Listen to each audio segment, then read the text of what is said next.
Hi, my name is Jennifer Howard, and in today's session we're going to talk a little bit about what are the key differences between Enneagram Type 1 and Enneagram Type 8. So if you're stuck between those two as a type for yourself, this would be a really good video for you. Or if you know somebody and you can't quite tell which one they are, this is going to be a really good video to help with that.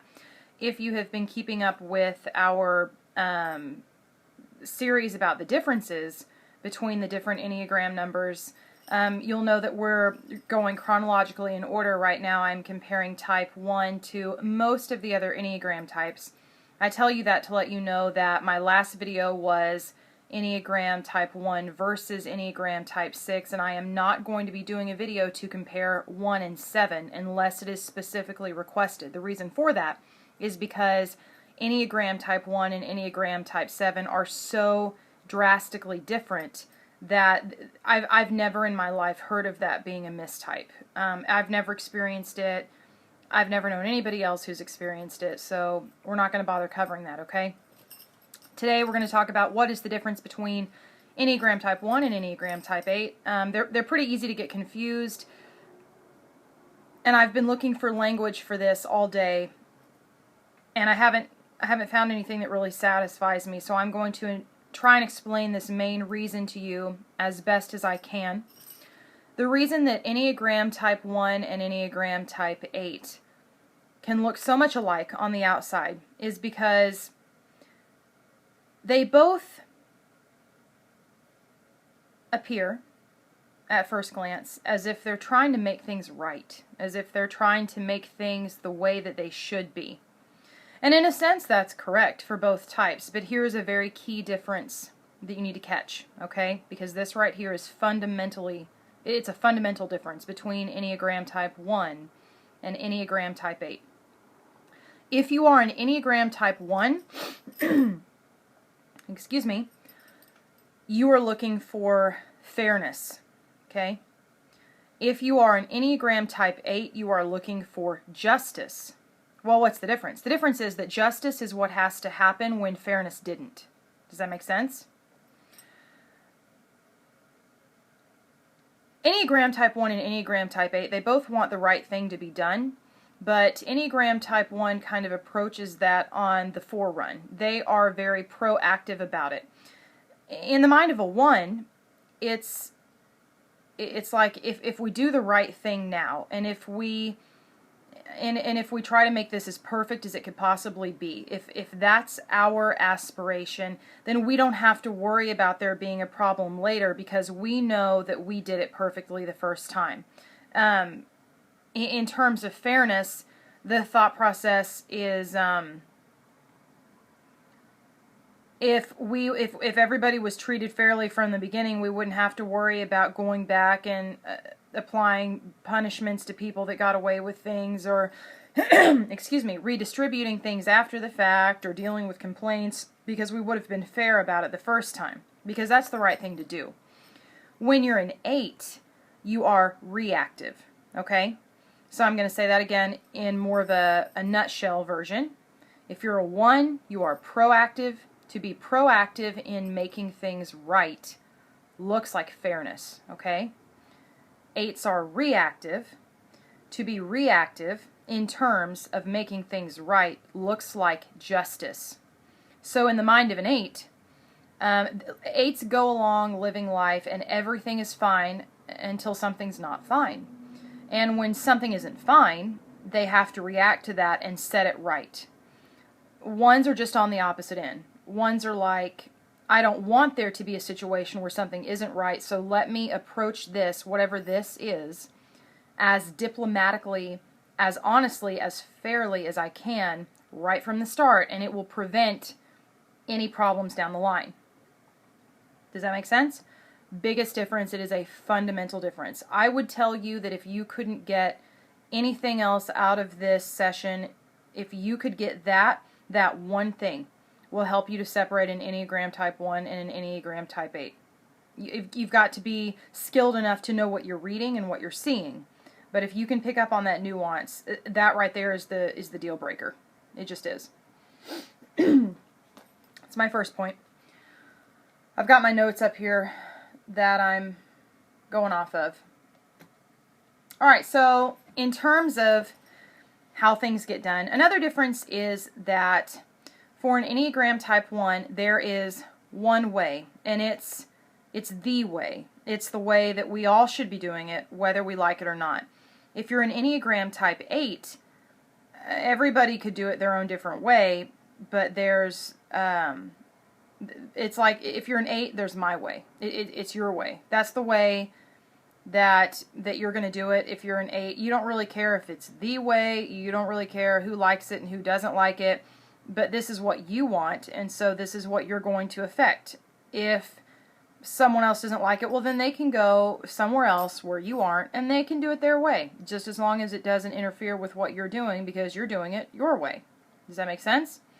In other words, the mind of an Enneagram Type 1 is, this is the standard, we should all live up to this standard. The mind of an Enneagram Type 8 is, this is my standard that I live for my life. If you want in on that, that's fine. If you don't, you need to be as far away from me as you can possibly be, because I will not allow you to encroach upon how I'm going to do my thing. There's a difference.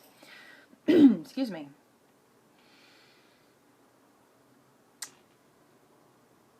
This is another way that Enneagram Type 1 and Enneagram Type 8 can look a lot alike.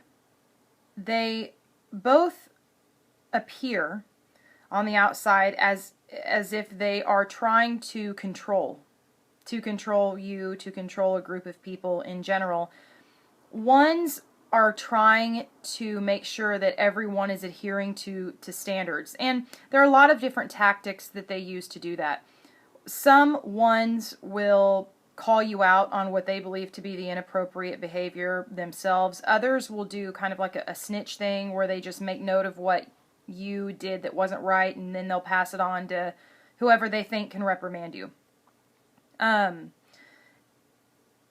on the other hand, don't in the mind of an 8, they're just kind of, and I do not mean this in any sort of sacrilegious way, but in the mind of an 8, it's as if they're their own God. They designate their own rules. They come in to wherever they're at, and they see something that you're doing, something that you're saying that just doesn't jive with what they want to happen, so they just make you stop. Again, the way that can happen is different. Some 8s are, well, not some, all 8s are very strategic by nature, but some will be more relationally strategic. So, for instance, if you're someone that they believe poses a threat to them or the way of living that they have, they may begin to initiate social operations that slowly work you out of their circle. Other 8s will be very direct. There are a great many number of 8s that I know that have absolutely no problem just telling you to leave. And I'm saying that in the nice way. So there are a lot of different ways that can happen. But in essence, what they're doing is they are taking immediate action to get you out of their inner circle, right? To put as much distance between you and them as they can. So, to say all of that in a nutshell, Enneagram Type 1 is trying to convince you to be like them, to adhere to the rules. Enneagram Type 1 is trying to convince all of us to be in uniformity. Enneagram Type 8 is forcing you not to violate them. Does that make sense? I can't think of a better way to say that. But that's what they're doing.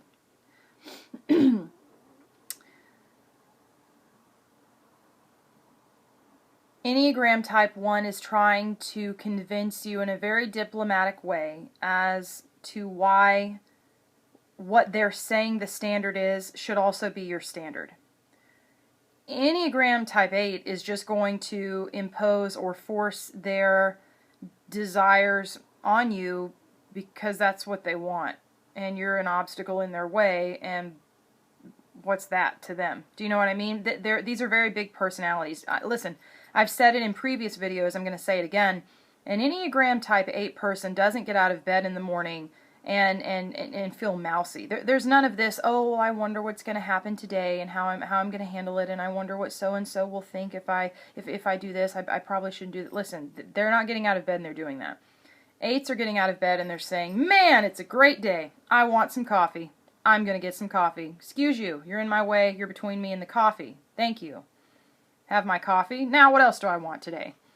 And that's just how they go throughout the day. And there's not a problem until there's an obstacle. And then an obstacle comes up, and in the mind of an 8, unconsciously, the thought process often is, oh, I will move this obstacle because it is in my way.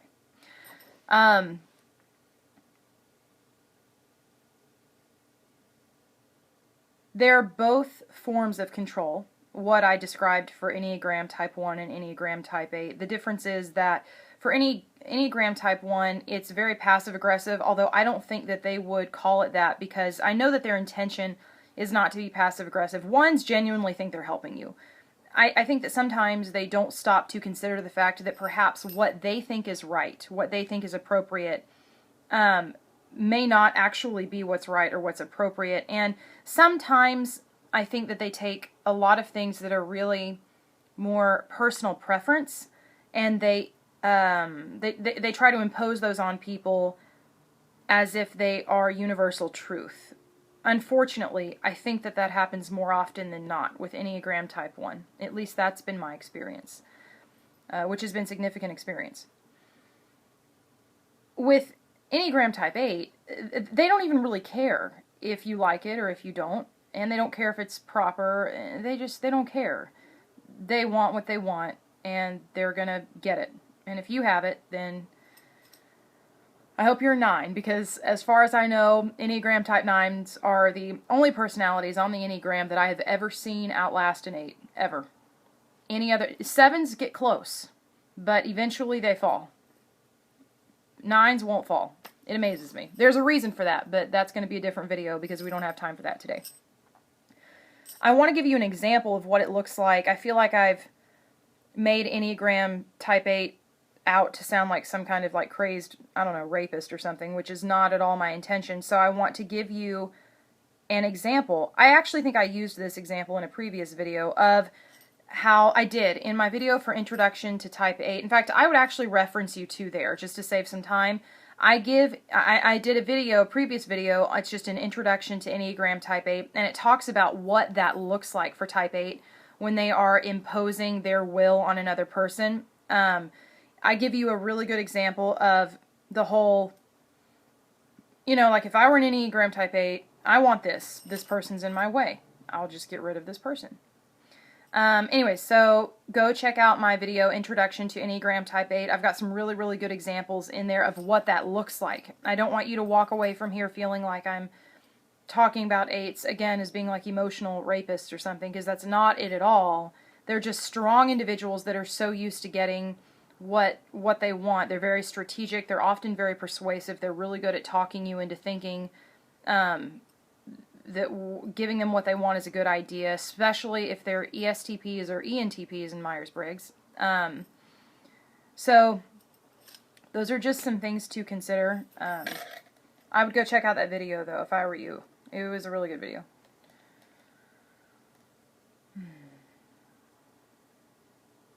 Another difference.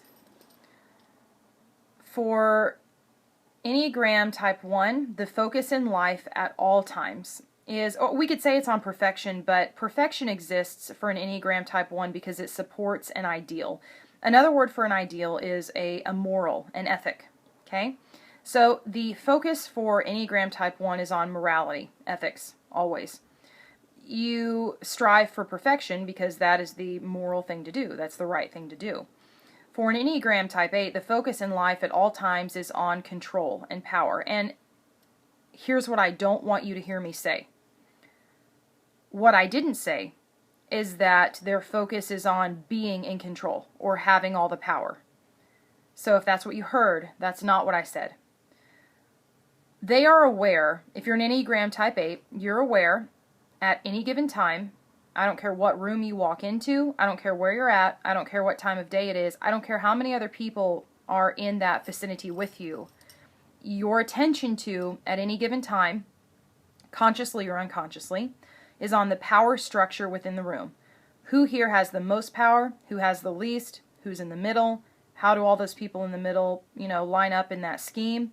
And I would also say, unless you have really invited God into your life and your development and really just allowed yourself to kind of submit to, surrender is probably a better word. It really allowed yourself to surrender to His leadership. I would say if you haven't done that, then probably what your tendency as an 8 is going to be is to go towards the power in the room. And you're either going to agree with it, to like align yourself with it, you'll be like in cahoots with that person, that entity, that group, whatever that is, or you'll dominate it. Does that make sense? I've noticed that with Enneagram Type 8s, if they can't do one of those two things, they don't want to be anywhere near that space. And that makes sense, because when you're an 8 and you've got such a large personality, and your personality and your way of living is constantly about staking new claims for yourself in terms of just emotional energy and territory. And when you come into a place, an environment of any kind, and there's already a dominant person there or a dominant group, and you can't get in with that group, or you can't dominate them, well, there's no room for you. And a personality as big as yours has to have its own territory. And I think that that's something that you understand if you're an 8. Ones don't have that issue. That's just, I was giving you that comparison and kind of that little tangent because I wanted to just build on the idea of what does it look like for, an Enneagram Type 8 to have their whole focus in life on power and control. Again, it's not necessarily being in control or having all the power. It's just where is the power at any given time and how are the dynamics of that power flowing. It's a very strategic move. It is a large part of how Enneagram Type 8 displays its skills in strategic thinking. Okay? They'll make decisions based on that power structure as well. They're very aware of that, always. Especially if they are ESTPs, especially if they're ISTPs. I don't think I've ever actually known personally someone who was an 8 on the Enneagram who is also an ISTP. I've known a lot of 8s who were ESTPs, none that were ISTPs. But I can imagine that if I ever met an 8 ISTP, that would be like just a skill that I'm sure it would be sick how honed that skill was. So that's just another example. I do want to say while we're here, in terms of talking about 8s and the focus being on where the power is, where the control is, I want you to hear this because I think sometimes when we listen to and when we read descriptions, especially of the Enneagram types, it's easy for us to walk away thinking that the person who has that personality type is just a terrible asshole.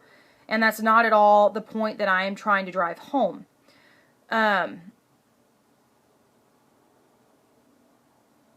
What I want you to hear is that 8s don't even necessarily need to be in control.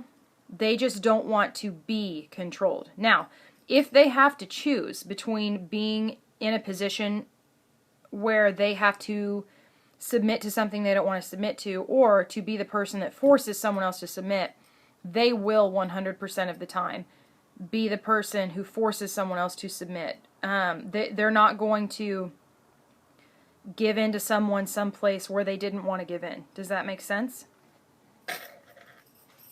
So that's the point that I'm trying to make. They're not controlling people by nature, even though in unhealthier types you can see that. But they just don't want to be controlled. They're free people. They just want to be free. Ones, on the other hand, are very controlled. They live underneath the guidance and the control of their morality, their sense of ethics, and they like that. They like it very much. There's another difference.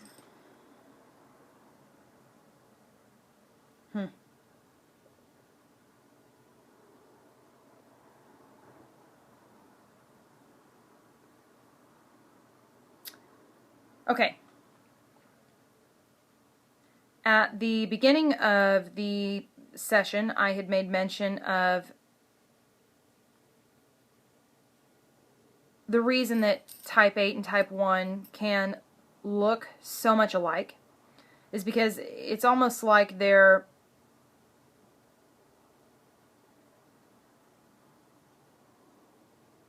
trying to make things right, okay? But even then, there are some nuances there, so this is going to be another way that you can tell the difference.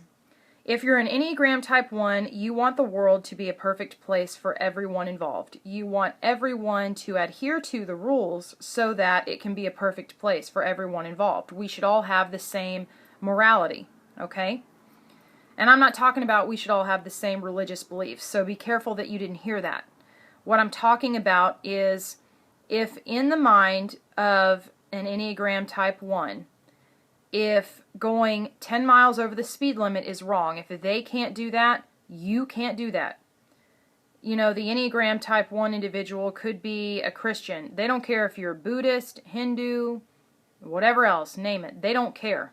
No one goes 10 miles over the speed limit. That's a moral code. We should all be living by it. So that's what I'm talking about when I say morality. I'm not necessarily referring to religious beliefs, so please don't get those two things confused. But the point that I want you to get from all of this is that Enneagram Type 1 is perfecting for us. They're perfecting for everyone. Enneagram Type 8 is seeking justice. They're defending. They may even be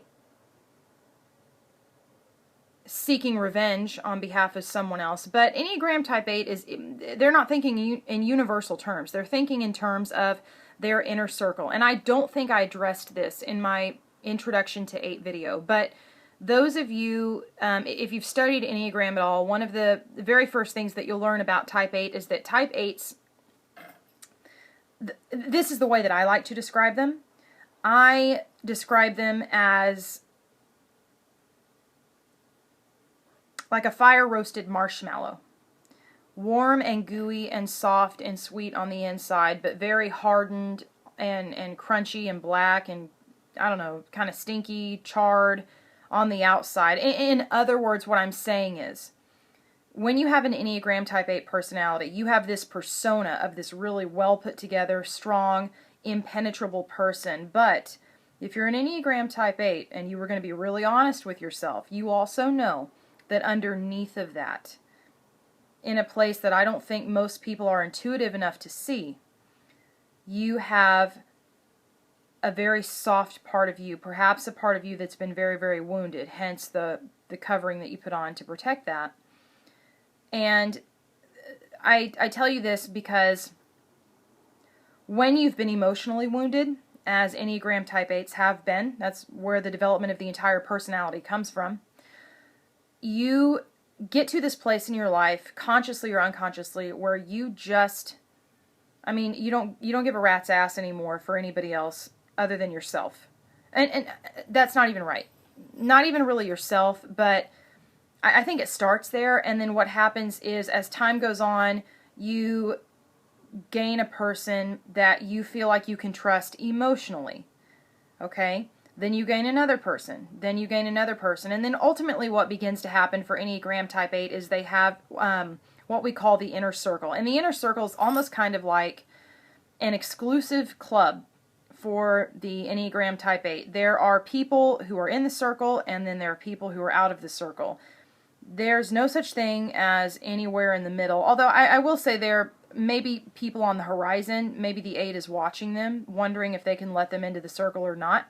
But you're either in or you're out. And this is another thing that you need to understand. It tends to come across sounding terrible, although in a way it's really not. And I don't want you to hear that because it's not what I'm saying. But when you have that inner circle and you're fighting for justice and you're wanting vengeance and you're wanting the right thing to be done because it wasn't done, when you're an 8, those things only apply to the people in the circle.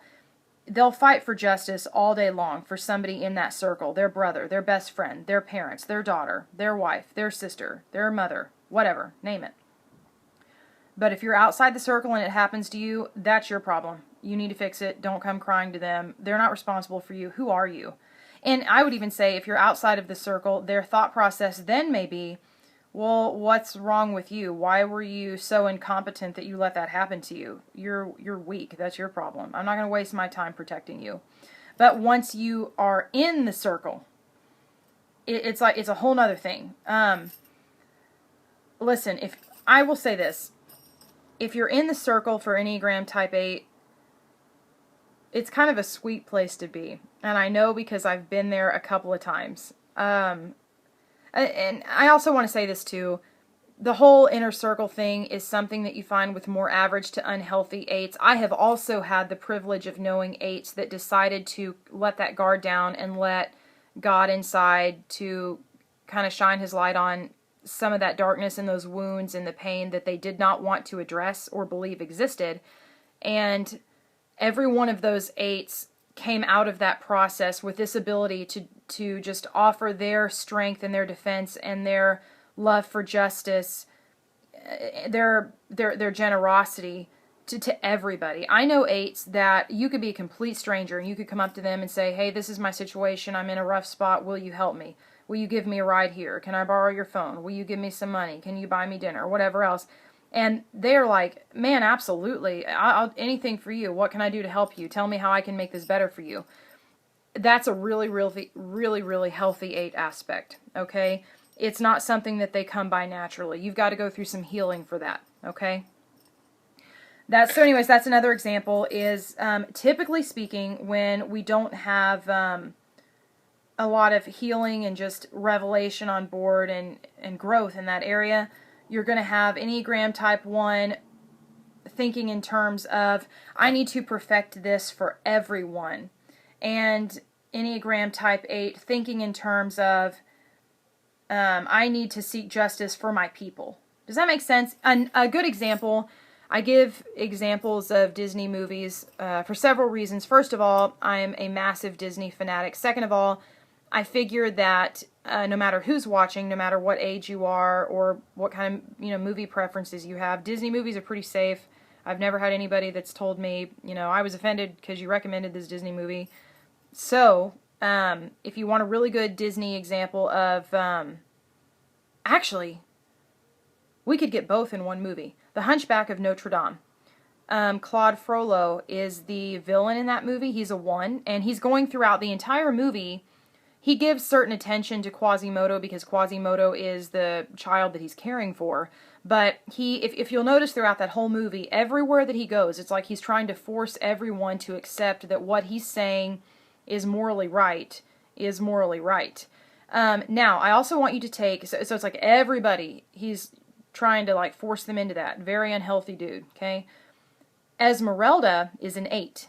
Esmeralda is very much about justice for her people. She really doesn't give a rat's ass about anybody else in that movie except for the gypsy community that she defends.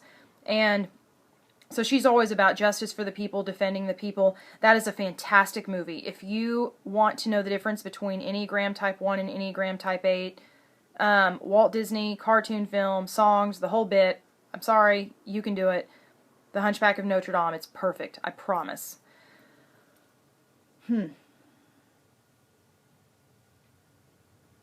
Here's another really good point in terms of, okay, so I just did earlier today a video on the differences between Enneagram 1 with a 9 wing and 1 with a 2 wing. And one of the things that I mentioned in that video is that anger is the predominant emotion for types 8, 9, and 1 on the Enneagram. There are a lot of reasons for that, which we're not going to go into right now, but you just need to know that it is. So because 8 and 1 are in the same triad, we'll talk a little bit about, I want to mention briefly, how does that anger differ in each one? Here's the difference. 1s are repressing their anger. They're ashamed. I shouldn't have been angry. I shouldn't have lost my temper. I shouldn't be mad about this. I need to be more graceful about this. It's not appropriate to be angry. At the most, you may get some frustration from the 1. It's very, very rare that they're just going to have a full-on explosion. They do happen, but it's rare. 1s consider their anger as a tool in their toolbox to make things happen. I wouldn't necessarily say, I don't know, we might be able to say that they're proud of it, And it may or may not really be that, even though I've known some 8s for whom that's true, but it could just be that it's an effective tool. It makes things happen. It probably, I would imagine, feeds their ego need for just power, feeling in control. You know, they kind of harness that anger to create that persona and that energy to make things happen. So there's a difference. Ones, in a nutshell, Enneagram Type 1 is trying to repress it because they're ashamed of it. Enneagram Type 8 is working it because it works. Yes, not ashamed. Not ashamed. Yeah, I think that's all that I'm going to cover today.